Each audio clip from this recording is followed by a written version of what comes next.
అందరికీ praise lord అండి. మరి ఉదయకాలమున మీకు అందరికీ కూడా ప్రత్యేకమైన వందనాలు తెలియజేస్తున్నాం. ఈ రోజున దేవుని వాక్యాన్ని మనం చూద్దాం.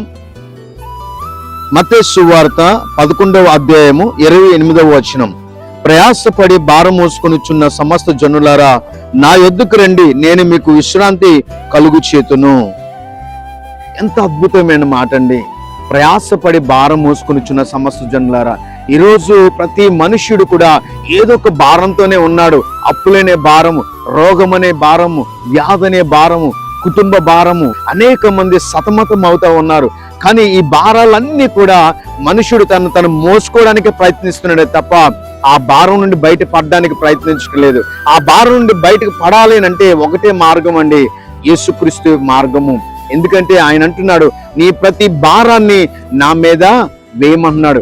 ఎప్పుడైతే మన భారాన్ని ఆయన మీద వేస్తామో మనం విశ్రాంతిలోనికి ప్రవేశిస్తాం, రెస్ట్ లోనికి ప్రవేశిస్తాం. అన్ని రకాలుగా కూడా మరి రెస్ట్ మనకి చాలా అవసరమే ఉన్నది.